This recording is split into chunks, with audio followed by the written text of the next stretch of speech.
So my name is Felienne Hermans. I'm a full professor of computer science education at the other Amsterdam University. Maybe you're not aware that there are two Amsterdam universities. You're now at the University of Amsterdam. But all the way on the other side of Amsterdam, there's a Vrije Universiteit Amsterdam, the Free University of Amsterdam, where I'm a professor.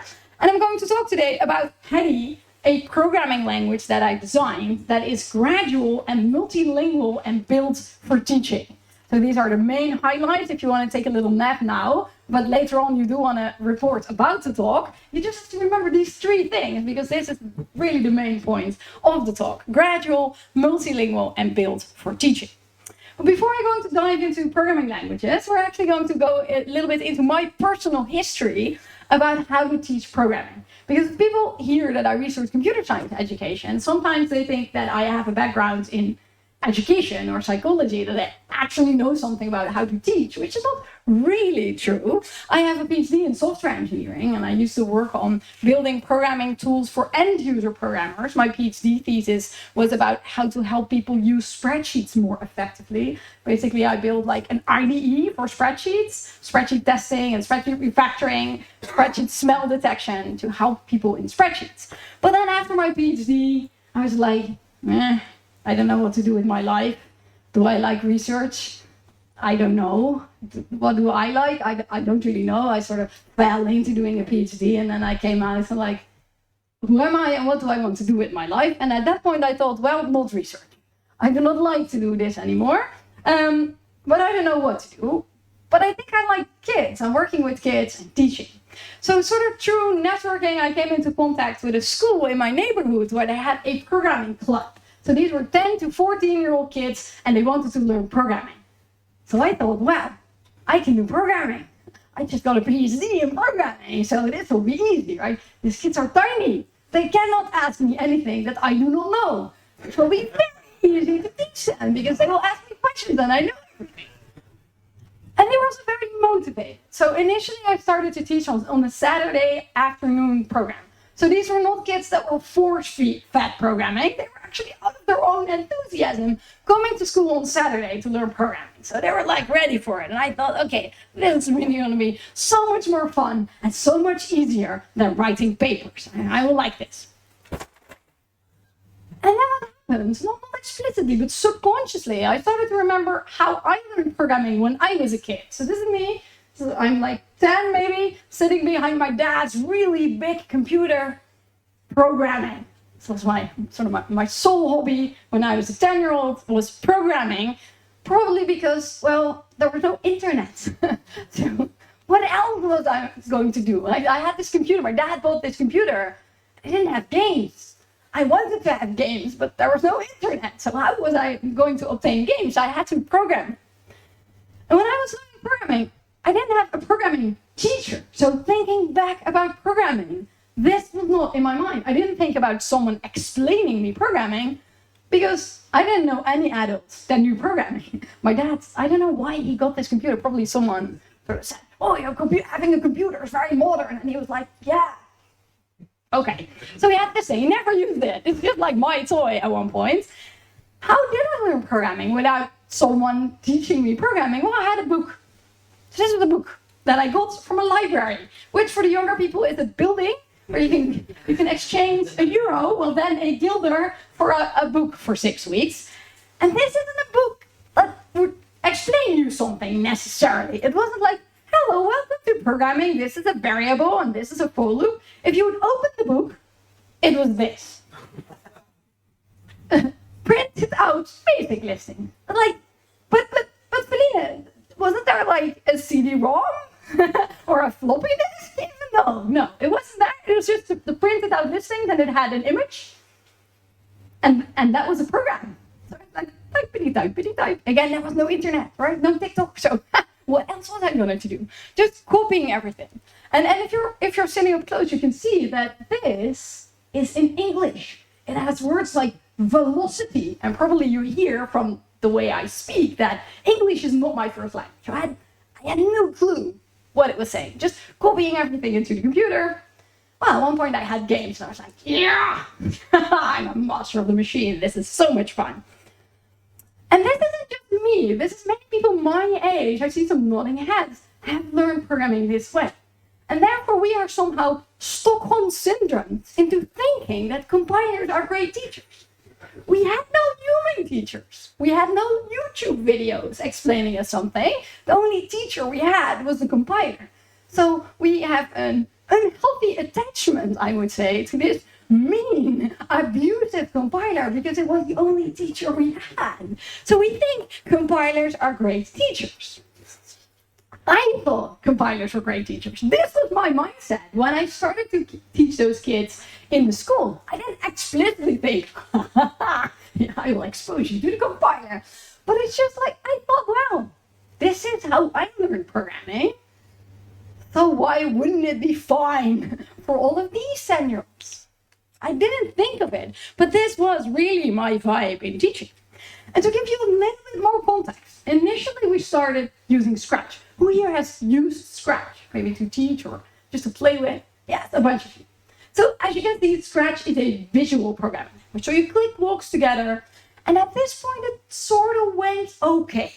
Kids were making things, and there is no mean shouty compiler. Here you sort of click blocks together if you do something like this, and you make a program and the cat will start to turn around, and it's sort of good. So I made some booklets, exactly my own childhood experience. This is what you do. You take these blocks, and then you get a dancing cat, and the kids are like, oh, we're also a master of the machine.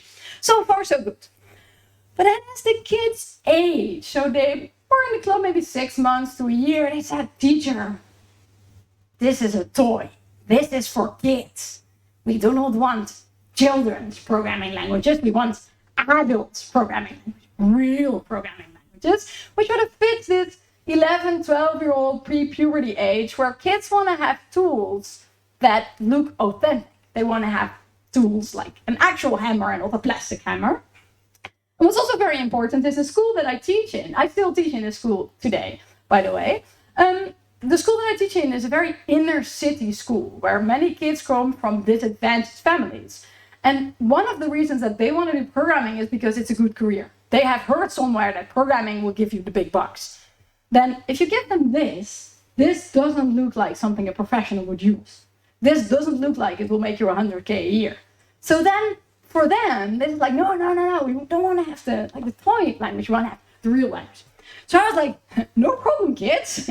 We will go to Python. Python is an easy to learn and very user-friendly language. So we will just go to Python. It has text. It is the actual thing. Python was made, for example, to build Instagram and YouTube. So that's real. The kids are like, oh, we can build Instagram. Well, I cannot even build Instagram, but let's not go there. Let's just do a little bit of basic Python. So here you just do prints, and then brackets, and then quotes, and then you type the text you want to show.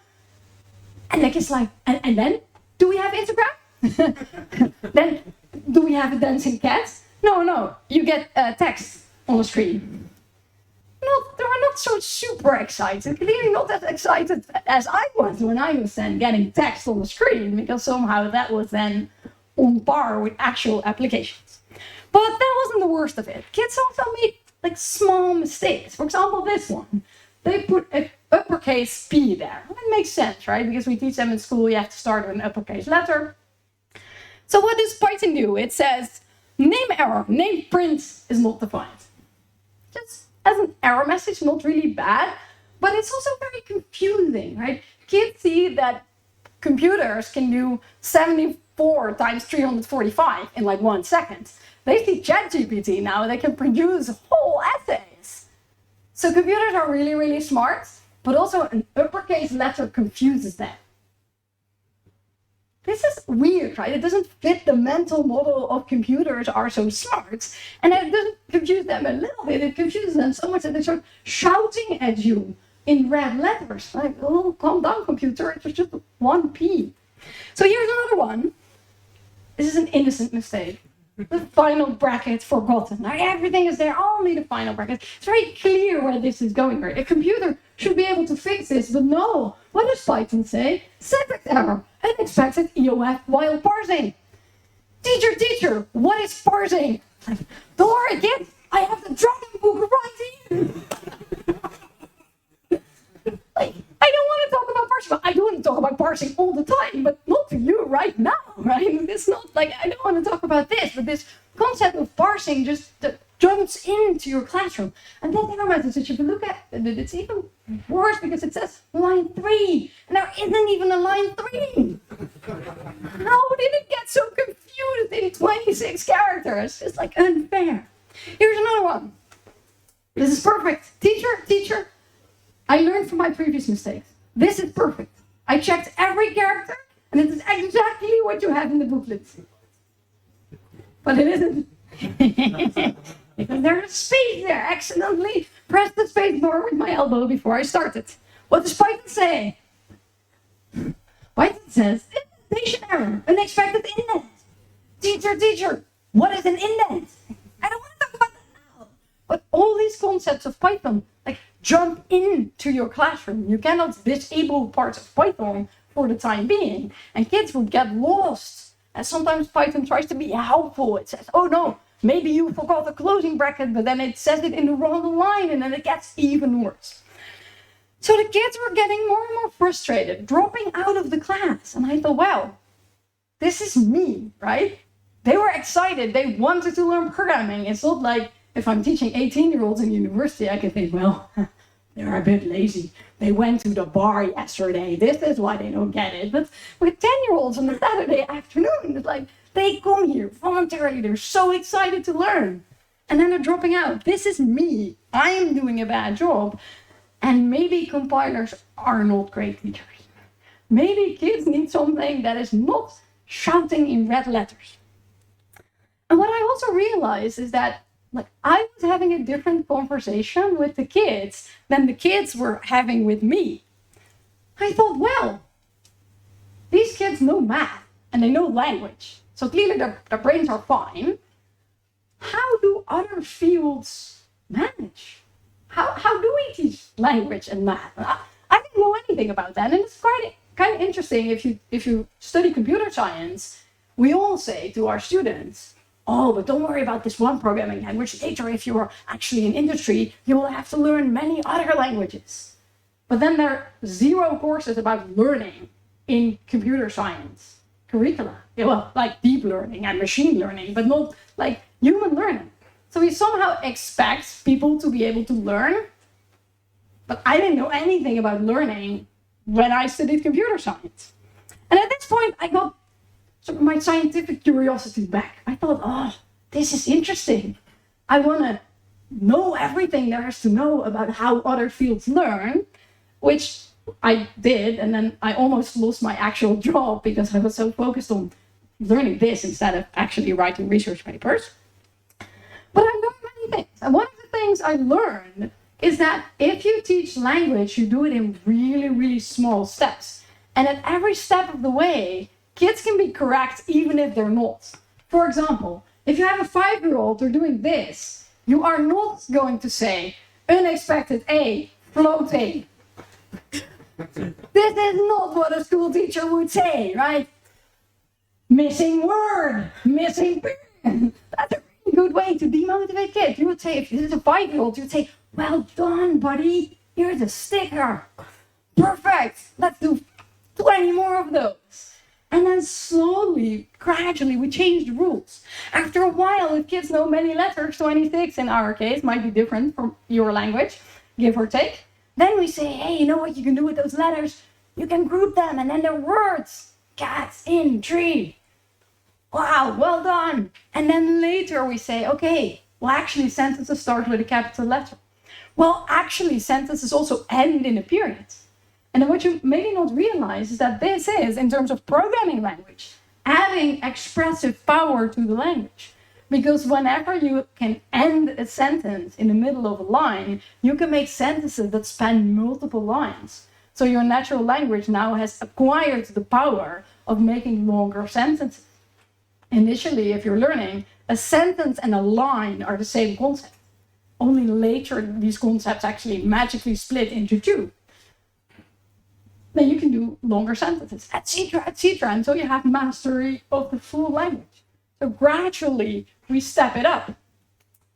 And the same is true for math. So in math, we also teach slightly changing mental models with different notations and different rules. In many languages, if you learn the minus, it's actually not called a minus, it's called a takeaway. So in American English, you might say 5 take away 3. If there are Dutch people in the audience, we say 5 eraf 3, 5 away 3. And this is the cookie mental model. So there are 5 cookies on the table, and then you take away 3 cookies. How many cookies are on the table? 2. Now there are 3 cookies on the table, but there are 5 kids, and we give each of them a cookie. How many cookies are on the table? 0. Because I've given away the 3 cookies, and then, well, 2 kids do not have a cookie. This is the cookie mental model. You cannot have minus 2 cookies. Well, you can have 2 cookies, that's to the cookie bank, but we don't explain that to 6-year-olds yet. So only after a while they learn, well, you can go below 0, not with cookies, but maybe with the outside temperature. And the same is true for division. In division, 8 divided by 3, initially, the correct answer is 2 remainder 2. And then there's the pizza mental model for division, where you talk about pizza slices. Well, actually, if you have 2 big pizzas, you can divide them into pieces, and then you have 2 2/3 pizza. And then only we have floating point numbers. So also in maths, gradually we change mental models. And this, contrary to what some people in programming believe, does not destroy children for life. This does not cripple the minds in any way, to quote a famous reference. Right? This is fine. Kids are fine learning a mental model that's not exactly true, and then later on refining the mental model. So then I thought, this is interesting. Why aren't programming languages like that? And then I thought, well, I'm trained for this. I know how to make a programming language. And also, I have found a problem where a programming language, what a coincidence, would be the excellent solution. So this is, you see where this is going. This is what became the Hedy programming language. And now I will try to do a demo while still also talking into the microphone. Please bear with me.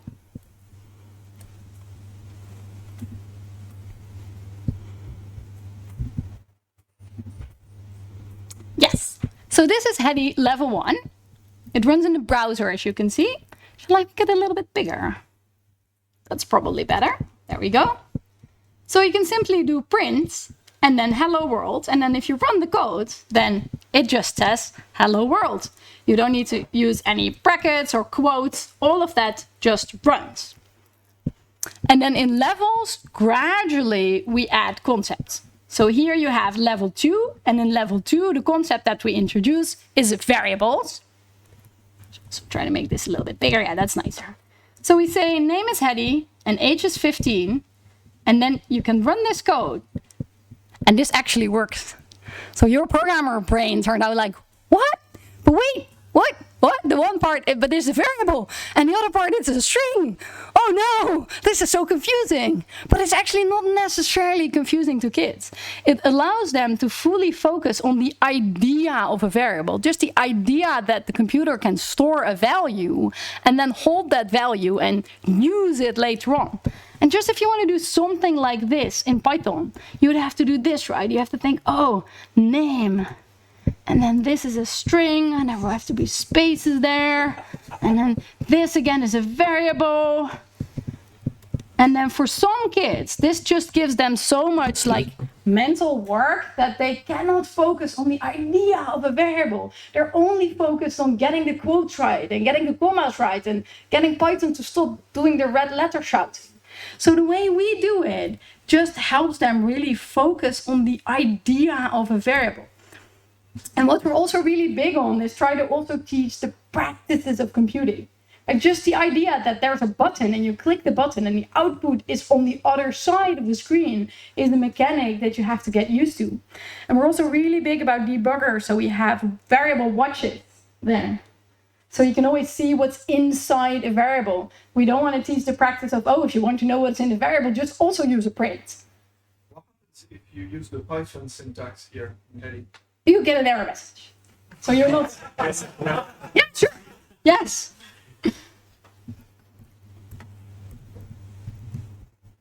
Well, let's do this. Let's pretend this whole thing is a string. What would it say? Probably unexpected character. Oh, that makes total sense. Yeah, it just ignores everything. It just prints everything that's behind print. You don't even get an error message. If that's what you want to print, that's exactly what you get out of it. I'm impressed by how much sense that actually made. But I'm pretty sure there are ways where you can get an error message where it says, oh yeah. So it looks like you forgot to use a command on line 1 because there's not a command that it recognizes. So it tells you there's not a command. So in various ways, you can get various error messages.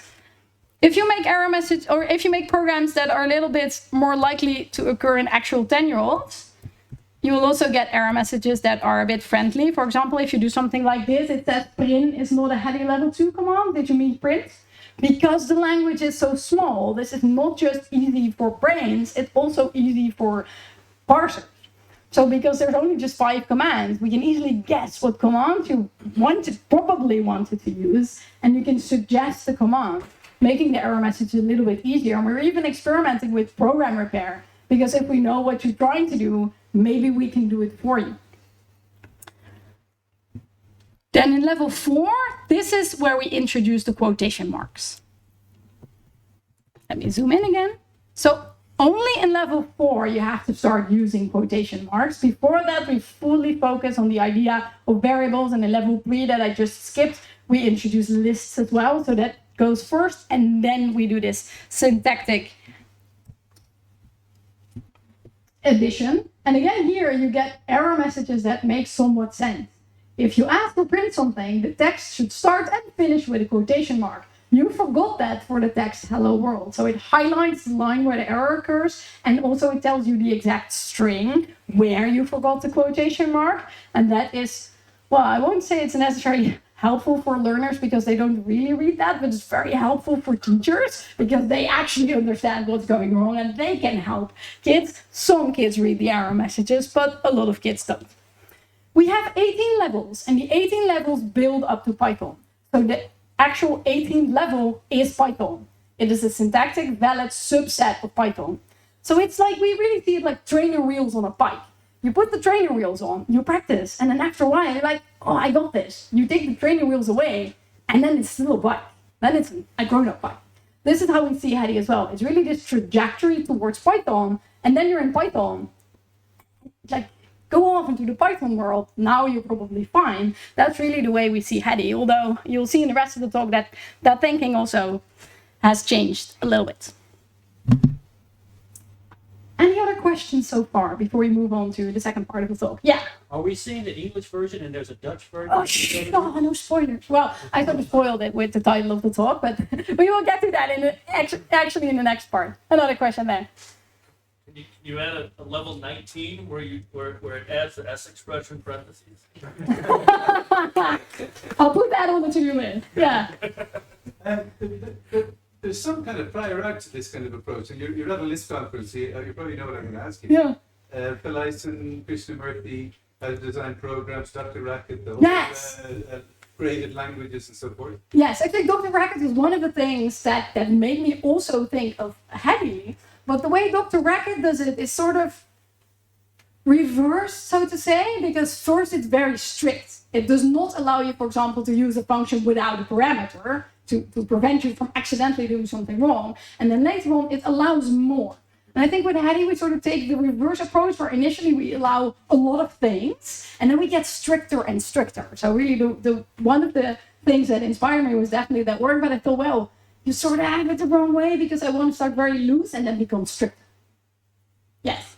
Yes, so you have 18 levels. Do you also have 18 interpreters? You have one interpreter and then somehow you encode the lower levels into the higher levels? This is a fantastic question. Initially, we had actually 18 grammars because we use a parser framework for the parsing. I just copy-pasted everything, but then you see how this is not nice. If you want to make a change, then you have to make a change everywhere.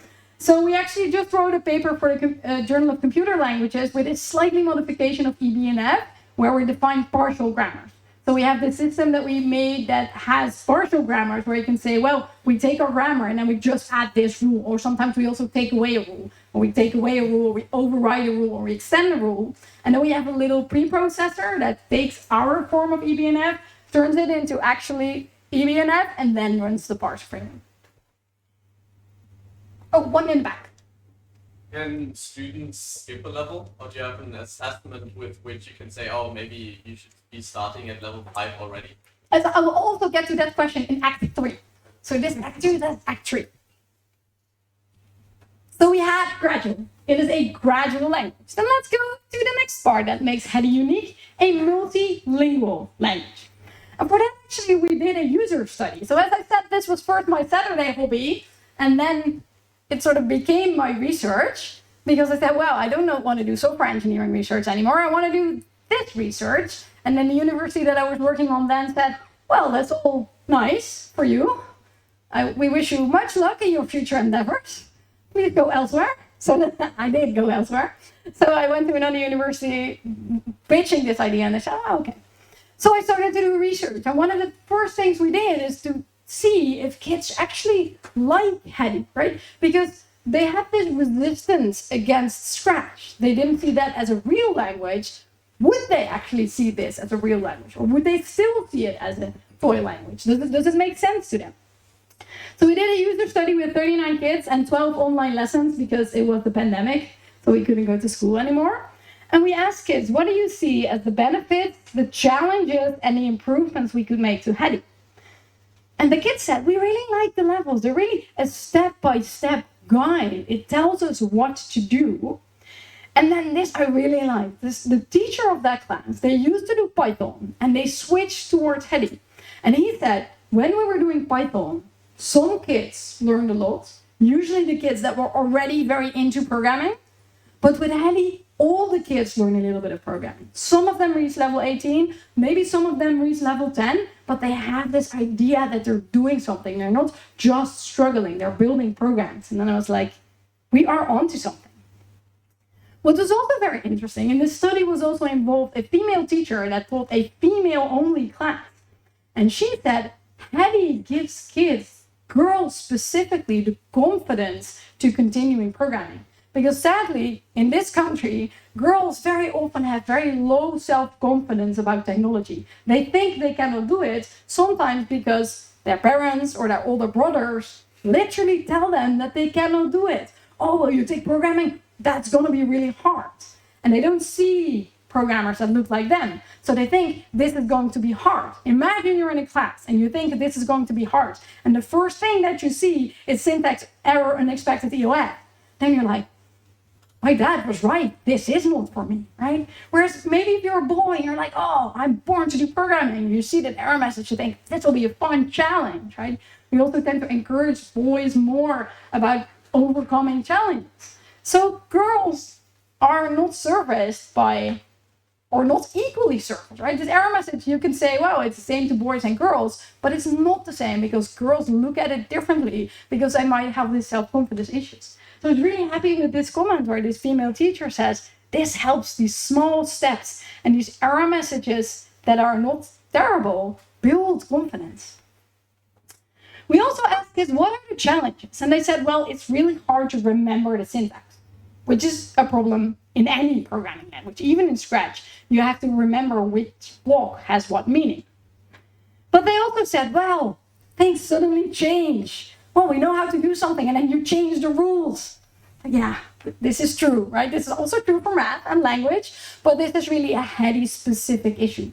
And we're trying to do something here also with parsing, where if a program fails, we try to parse it at a previous level, and then we give an error message that we say, well, this code actually runs at a previous level, but it doesn't run here, and this is why it doesn't now.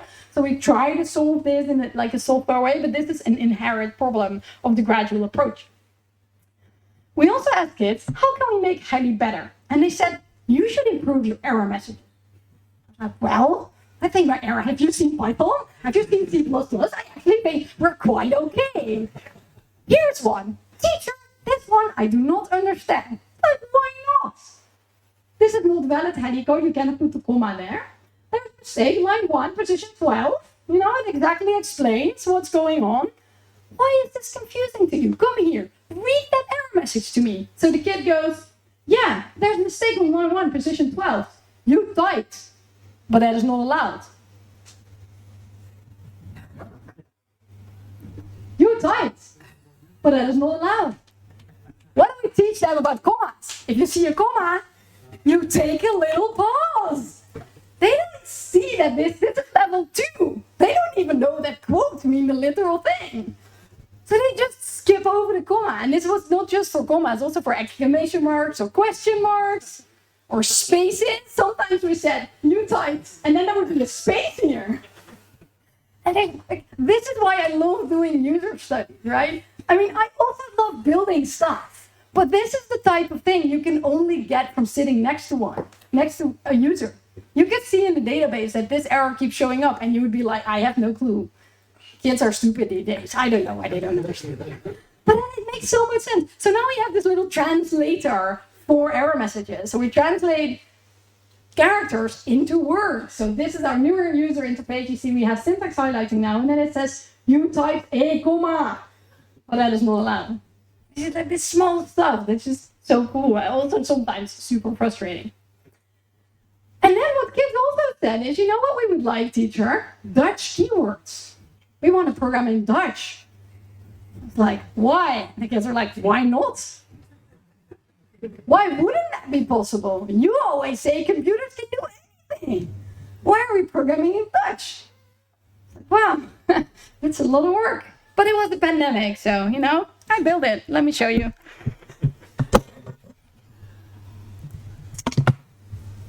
So this is Hedy. Someone was already asking. So let me first go to the Dutch version. So this is the Dutch version. There we go. So this is actually how kids were using the program in the user study. So they had everything in Dutch. The explanations had always been in Dutch. The error messages had always been in Dutch. But the codes had originally been in English. So here you see ask and echo. Echo is actually echo in Dutch and print is print. But ask is already a hard word because ask, the sound is not a sound you can hear from how I pronounce it. It's not a sound that we really have, so they kept saying X because KS is a sound. So this is the original form as they saw it. And then this, as you see, we have a language switcher here, is the Dutch version. So now it says, the internet is a bit slow, so it takes a while for the syntax highlighter to pop up. Oh, there we go. So it says vra instead of ask. So I will admit, initially I was a bit skeptic. I was like, is this such a big difference? You know, it's just a one word. You're Dutch teenagers, you watch YouTube all the day. Why couldn't you just do English? But an interesting thing is, of course, you know this, if you have 2 languages, you have N languages. So people, this is open source, I'll talk a bit about that later. People started to suggest languages, French, German, Spanish. So let's look at Spanish. Espanol. Oh, no, that's English. Espanol, there we go. So if you look at Spanish, you see that Spanish is already quite different. Why is the internet so slow? You will see in a moment. Let's go to the actual site. That's a bit quicker.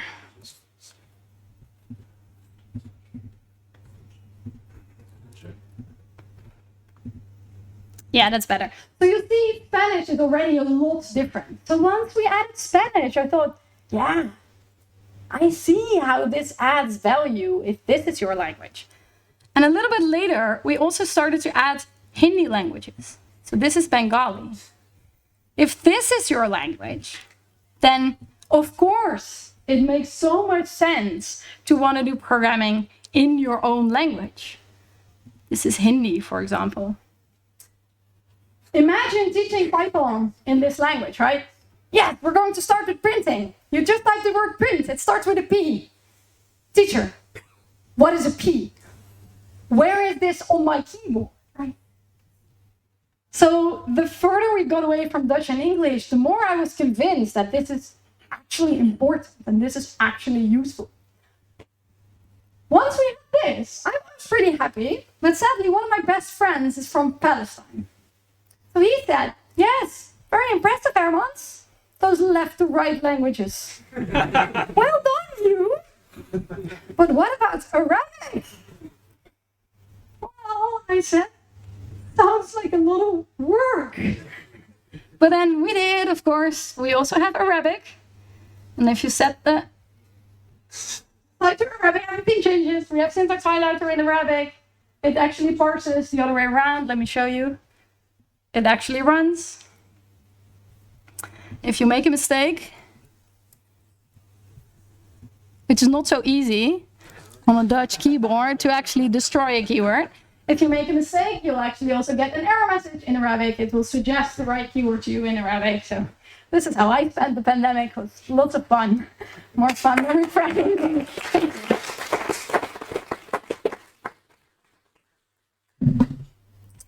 And as I said, it's really interesting that initially, as I said, it didn't really occur to me that it was so important. But now that we're seeing it, we have 47 languages currently. We get so many messages from people around the globe that this is adding value and that it's so hard to do it in English and that now they can do it in their own language. And actually, I looked it up a little bit. So Lisp has a history of being somewhat localized. So there is an Italian Lisp that I found, and the L programming language, which is an Arabic programming language, it was quite an inspiration to the Arabic version of Hedy. Then I'm implementing my own editor, because the editor that we have now, it doesn't like lovely support right to left, but it can with a little bit of like we can use some CSS on top of it. But then like my project is now I'm making an editor. Maybe the next pandemic. I think there was another question. Yeah, there you go. Maybe this is your next point. But if level 1 is Arabic going that way, how do you transition to level 18 Python? This is a great question. So as I said, initially, before we had to localize keywords, I said, well, level 18, ta-da, it's Python. And now this is no longer true. So we also now see some users stuck at level 18 where they do not want to make the jump to Python. So what's my solution? I know this is a nice way of not making it my problem, but one of the things we're saying is, why isn't Python localized? Why aren't other programming languages localized? I am, in a sense, an amateur, and I did it in sort of 6 months. So I understand Python is a bigger language and it has all these concerns, but it wouldn't be super hard for Python to support a subset that's also localized, right? So it could be done. There have been experiments with some programming languages. You can make a version that runs that is a little bit more powerful than Hedy and maybe isn't an actual language. So in a way, I'm hoping that this renewed interest in localization will also inspire other programming languages to at least partially do some things. And it is somewhat happening. So I know Rust is already trying to localize their error messages, which is a nice first step. And Elm, which is a functional language for the browser, have just started a working group to explore whether they could maybe localize the whole programming language. So hopefully we get this new generation of people that know how to do it, and also a generation of users that says, well, why cannot this be done? Why should we do this in English? There isn't necessarily a rule. So I'm sort of hoping that this can happen where it's possible. Yes. Yeah, follow up to that. I mean, again, it's closer to a sort of Lispy way of thinking, but the program is its abstract syntax tree, and if you represent that left to right, right to left, or top to bottom, or any way that you can, it's still and we can start to think. We've got this what do they call this language protocol? What's LSP stand for? Language Server protocol. That's Yes. the word I was missing. That kind of idea that we're talking about the language and introspecting on it and doing it. So Yeah, and that's a Lisp would be ideal. And of course, there's also other systems like projectional editors somehow didn't really catch on. But if you separate your program, your AST, from the representation, from the way you look at it, then you lose a lot of the internationalization problem, because you can just look at the same problem, the same program, with a Chinese view or an Arabic view or a Dutch view. So there are a lot of things, a lot of innovations in programming languages and in software engineering that could be applied here, but it does require a certain willingness, right? And this is the sad selection bias. All the people that are in programming now, they know English. So there are like many people push back against these ideas all the time. They're like, well, can people just learn English? Yeah, well, we can. Like, this is real life compilers. So it shouldn't be. I mean, it's hard, but it should be possible. Can we continue? Yeah. Yes. Okay. So we'll do some more questions at the end. the final thing I also want to talk about is that Hedy is a system that's built for teaching. And it took me a really long time to figure out that a programming language designed for learning is not the same as a programming language designed for teaching. They're really different things. When children were saying in our experiments, the levels are really this step-by-step guides, this is also true for teachers. So what we found, and this was really sort of an accident because I built it for me as a teacher, is that it helps other teachers to know how to explain things, that the stuff is divided over levels. They don't have to think, what shall I teach? They can just start at level 1. What we saw with teachers teaching Scratch, and I've taught many teachers Scratch, and you can teach even elementary school teachers the basics of programming with Scratch. But then they're like, okay, I know what a variable is and a list. Now what? What do I do in class? And then us programmers, we look at this and like, well, you can do anything you want. But then this is not a useful answer to a teacher because they do not know what they want. They just want something, and my students need to learn a bit, right? So you look, if you're a teacher, at all these lesson plans, and there's this lesson plan online, or this one, you have to make this decision. There's a programming language, and also how will I teach it? And Hedy packages that into one. It is a programming language, and it also tells you how to teach it. What I also found is that there's a lot of ergonomics. I mentioned that word before, a lot of ergonomics in programming teaching. So if you have a printed out booklet you get from the library or from YouTube, whatever, how does the student consume it? Is it printed out next to the laptop? Is it in a different tab? Because that means that the student has to divide their attention all the time. They look at the programming screen. Okay, what am I doing? This one. Okay, I pick a blue block. Go back to the program. Which blue block again? Oh, I forgot which blue block. I have to look at the lesson again.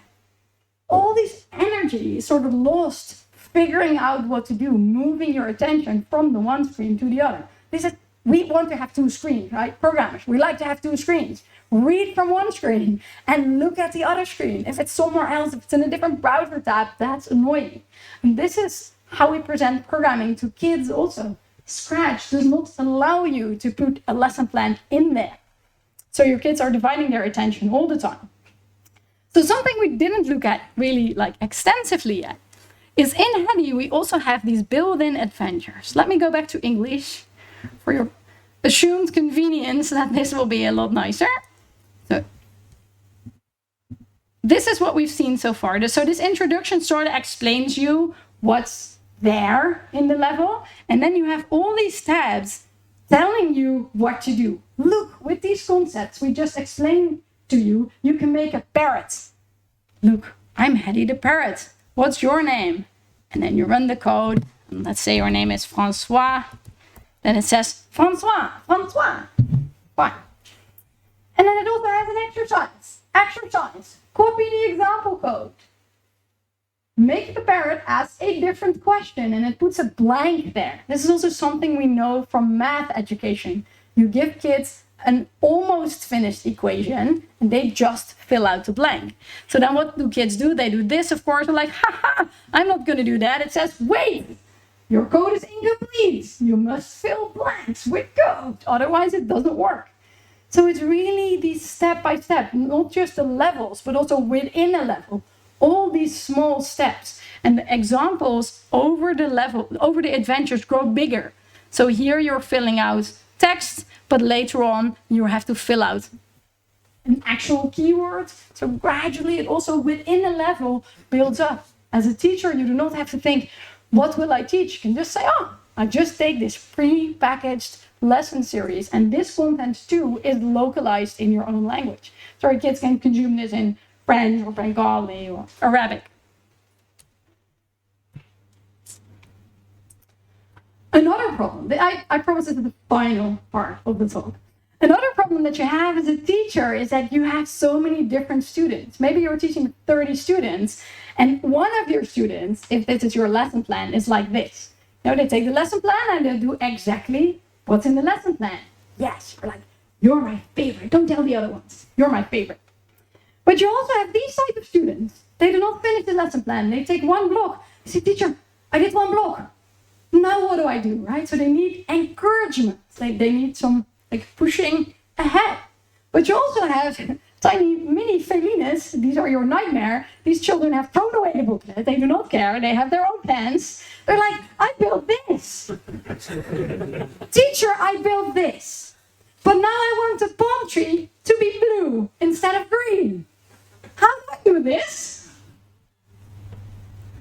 I don't know how to do that, right? So on the one hand side, this is nice, right? You love their love for programming, but also there are 29 others. And initially when I was teaching my first few years, I'm teaching for like a decade, then I would spend almost all of my time with these kids because they would be fun and they would ask questions. But then this is how the teacher in the experiment said, well, some of them really like programming and they get done a lot and the other ones don't do anything, right? So as a teacher, you want to have some control over the environment. You want to say, well, today we're going to do this.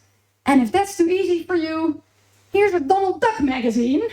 Do not bother me or the other ones. So we have these customizations.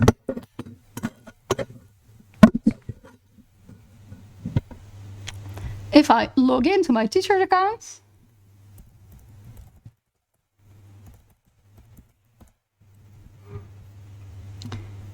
this is my actual teacher's account. These are my actual classes from my school. And this is a demo class. And my other browser tab, Felienne, is in this class. So let me go here. So this is the way I would be seeing it normally. So I'm logged into Felienne and I see everything that is here, all the regular tabs. But what I can do is I can customize this class. I can say, well, I do not want to have these tabs. This will all go. And I will disable these levels. They will just be broken. And I add my own adventure. So this spring story is not something from the built-in lesson plan. This is something I made as a teacher. And I can save this customization. Now, I'm the student again. I go to the student view. And then if I reload the page, then spring story is there. So my own content that I authored is now being served in the website. And I cannot go to level 2. Your teacher hasn't unlocked this level yet, right? So there was this question earlier on about being able as a kid to skip a level. You can continue to later levels if you want to. You can just push the button and go on. But if you're in a classroom setting, your teacher can disable this so that you sort of keep the pack together. And maybe this kid that's, the kid that made this, maybe they're struggling with, I don't know, German or history. Maybe it isn't so useful for them to continue this path. They like programming already. They will be fine. But all the energy as a teacher you spend there, you cannot spend on the struggling kids. So this is very core to what you want as a teacher, especially in an elementary school or high school. You want to control what happens in your classroom. And if you want, you don't have to use it, right? If you just want to use a built-in lesson plan of Hedy, you can do that. But if you do want to have a level of control, we do allow you to entirely customize the interface. You can also force a language, or you can say kids can only do it in Dutch, only do it in English. You can disable all sorts of settings in the UI to make it less cluttered. We want to give teachers the power to control what goes on into the classroom. So that's almost everything I wanted to share. We have a little bit of time for questions. Sometimes people ask me, Hedy, why is it called Hedy? It's actually named after Hedy Lamarr. She was a famous movie actress of the previous century, but also an inventor.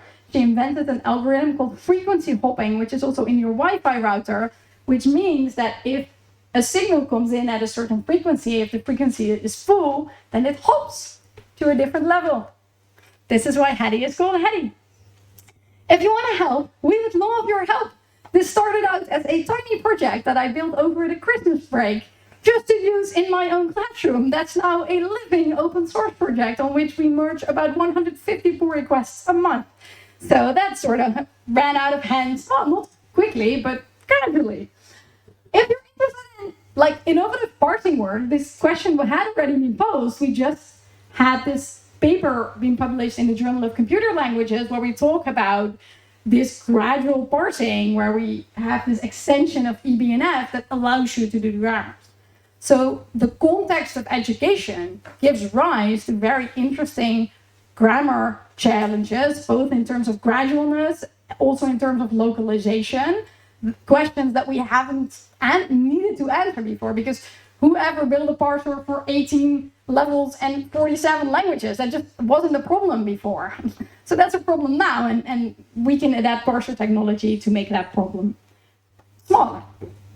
If you're interested in adding translations, that would be lovely. If there's any of the languages you speak that we don't have yet, you can start your own translation. And also, not all our translations are equally finished. So, like, someone started Korean, and then probably they were like, this looks like a lot of work, and they gave up. So some of the translations were started, but just not completed yet. So if you want to help out there, that would be fantastic. If you want to help bring Hedy to teachers, if you are a teacher, or you know a teacher, then it would be very nice to bring them to Hedy. We have this whole knowledge repository with small 3-4 minute videos where we explain exactly how everything works. If you register as a teacher, this is all free, by the way. You can get access to the Hedy digital companion. It sends you emails about features that you haven't explored with little videos. And we have this very active international teacher community where teachers also help each other. If you're like, that sounds fantastic, the easiest way is to go to www.hedy.org/join, where all of these links and all of the ways you can help us are documented. With that, I think we have time for a few more questions.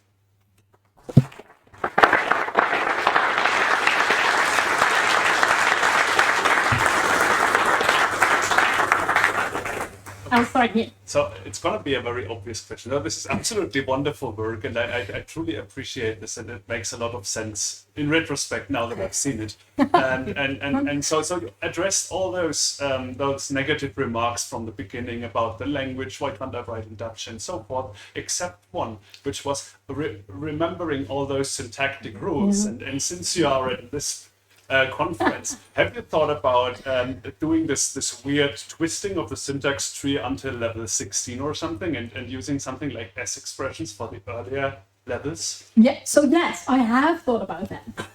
The sad downside of that is then students will have to switch between math class where it's 4 + 4 and programming class where it's +4.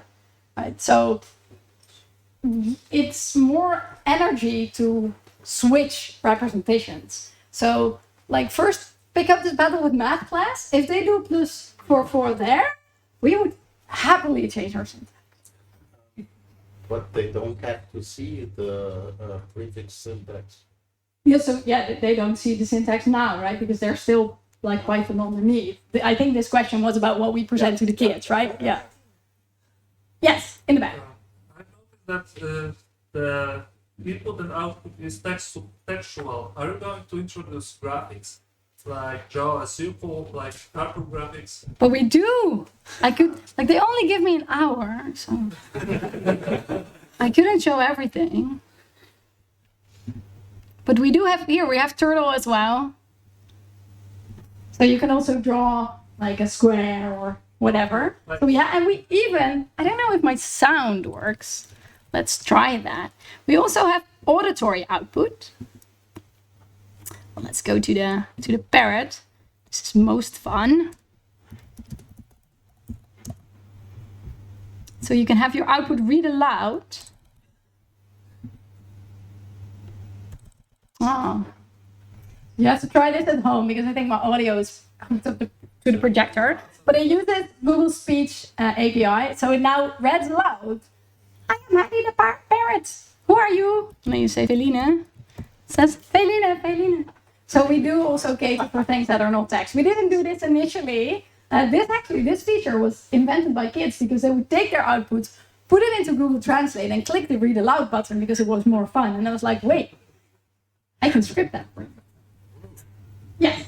I think that you've, in the beginning of your talk, you've identified one of the, to me, core issues that people are faced with when they try to learn programming, and I think that applies to people of all ages. And that is a problem of you can't really put them in a working environment and at the same time decouple all of these nitty-gritty implementation details. For example, you mentioned parsing with the EOF, and I was wondering. I think what you're looking at and you're having a stab at it's not just for kids.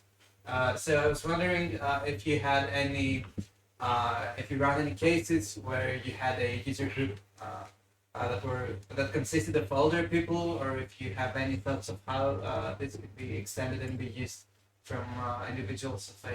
Yeah, that's a great question. So even some universities are already using Hedy, mainly for the localization. And what they do is they just disable all the tabs that are about parrots and turtles, and they put their own content that's a little bit more 18-year-old vibey in there. So that's already a group that is a little bit older. I don't think there's like anything against people using it that are even older. I mean, they can, but mainly the content now would be the problem. That's a bit children focused. But it's also this is a user group we have now, and it's like so big, and we really want to service all these existing users. So we don't have, I think, the energy to also look at it. One more. Yeah, so I was kind of related to the same issue. I teach sort of like 18 or 19-year-olds who have no programming and so may have inherited this sense it was too hard for them to learn. Yeah. And I wondered how you may have incorporated prompts or hints to sort of encourage them with persistence or sort of teach them this meta skill of overcoming. Is that a part of Hedy in some way? Yeah, so not necessarily. I do think our smaller steps are helping to build motivation. There's some research into motivation that also shows that it isn't like if you have motivation, skill will follow. It is if you are seeing that your efforts are leading to progress, this can also lead to motivation. So we don't do something explicit, although maybe you've seen that we don't just have error messages, we also have okay messages. So if you run code, then here you get the first time, you will get this green bar and it will show you that you have done well. Here, for example. So you see, amazing. And you can even click the confetti. That's not necessarily, that is also to give you positive feedback. That's also to show you, to train you that is also where the error message will occur. So it's like, oh, something's happening there. Yeah, it will not be nice the next time. So you better know where it is. So we try to incorporate it a little bit, but I think the most core part of what makes Hedy sustain motivation is that it's a reasonable thing. It looks to kids like something they could learn. Can we do more questions, or because we are over time? We're in lightning talks now, so PDAs. No, it's fine. We can. Okay, just stop me whenever you want to stop. Yes. In the beginning, you said that one of your biggest motivations for programming was due to games, and that kids weren't really engaging in having that textual representation. How are you dealing with that? Because it's mostly still text, Yeah. and you have some images and some. Yeah, so we're slowly also implementing a few Pygame features. So one of the things from Pygame we have now is that you can react to key presses. So you can make something like a little turtle racer. We're also looking at other things because, again, like catering to games might be fun to kids that already have a certain motivation, and it might be more interesting to have this as a tool for kids that aren't already motivated. And so one of the things you can do if you have the turtle is you can actually download your turtle file and run it on a device like a pen plotter or an embroidery machine. So one of the things we did with the kids in my school is we had them make turtle drawings, and then they could bring a t-shirt or a handkerchief or whatever, and then they could embroider what they built. So then we're trying to make it more than just programming. That's one reason also games quickly, computationally are quite hard. You have a game loop and you have state, and how do you debug it? So it's also sort of makes it really hard to do small things that have a little bit of meaning. So that's also a reason why we're not doing everything, but we are definitely incorporating slowly some Pygame features. I think was a question here? Yes. I'm from Japan, and our grammar is quite tricky. So, what do you think about after ending this course, we have to tackle on the regular language or something that the twist is even stronger. So, what do you think the negativity after that? Yes, this is a really fair point. So one point is that you are forced into a somewhat English-sounding grammar. So something like the verb are, as I've understood, isn't really there in Japanese. So something like name is Hedy doesn't even really make sense. So that there's a problem that you have to align with English. And then you're also right. At one point, the world currently forces you to make this step towards English. So it's really also the question, what is your goal, right? So partly my goal is to get some of them that want you to Python. And that will be harder if you do it in non-English. But another goal also is, even if you do it in not English, my goal is to show kids, look, this computer, you can control it.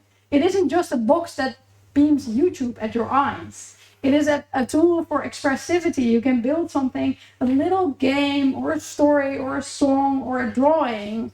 And if that ends because you cannot make the step towards English, that's sad, but still you've learned this self-efficacy, so there's still a little bit of value there, or maybe quite some value. But yeah, non-English, it's hard. So many more questions. You said you did a user survey. Mm-hmm. I'm wondering why these kids wanted so badly to program. I can't imagine that they all just wanted a job for 100K. So that was not part of this survey, right? But there's quite some other papers, if you want to read that, not by me, about the motivation for kids to go into programming. We know these motivations are really different for different socioeconomic status and different genders. So we didn't specifically study that. The group of children that we were working with then were kids that were already wanting to learn program. One of the other studies that we've done is also in a school setting where kids were mandatory learning programming, where already also the motivations are a bit different. But then motivation for this study wasn't the goal. Okay, thank you. Yeah. Which programming languages are you to program Hedy? So the backend is in Python. So what we do is we take the Hedy, you make a parse tree with the parser framework, then we transpile that towards Python. And then because it runs in the browser, we actually use a framework called Scoped, which is a re-implementation of Python in JavaScript, and then we use that to run it in the browser. Had I known, like we have about 400,000 users a month, had I known that would be our user base, I would have done the whole thing in JavaScript straight away. But this was just a prototype. It's like, well, I'll take this parser framework and this JavaScript framework, and I glue it together with a little bit of duct tape, and so now it's working. And then, now it's not probably the right architecture, but that's what we do. Yes. No, but if you translate now to JavaScript, you can also do the same thing to go to any language, right? Yes. Change direction. This is a great question. So one of the things we have also thought about, well, I think about many things, but then I built like 10% of it. What you could also imagine is a first few levels where you say, this is a variable, this is a and you don't use like hardly anything. This is a variable, this is a condition, this is a loop. Now you can choose. Do you want to go to Lisp? Or do you want to go to JavaScript? And then we add curlies. Or do you want to go to Python? And then we add indentation. Because maybe with the exception of something like Haskell, and many of the languages do share this common first few steps. So initially, as I said, like my goal was, this was sort of a prototype. Like, let's build it, see if it can be built, see if kids see it as authentic, and just see if it sort of runs, like if it does the job, if it feels well, showing that this can be done. Well, we do it for Python. Feel free, Lisp community, it's open source, make a fork. We might add like /going to Lisp as a round. Go wild, by all means. There are many more questions, but I understand you also want to continue with the program. So, the remark, for instance, something that is quite old and often criticized, but goes towards that goal. The spreadsheets usually have the formulas localized. So if I use Excel in Portuguese, everything is in Portuguese. Yeah. Even Visual Basic for applications in macros are using Portuguese keywords. So it has been done in the past, for long decades. Even the object systems, which is COM, uses methods and variables of objects in Portuguese. And also, Microsoft decided to do so, so it's possible. Logo as a specific learning language was localized in many different languages. There's really prior art, definitely in localization of programming language, even though it does feel a bit weird to us. It's really not something that's uncharted territory. Very, very true. So let us thank the whole.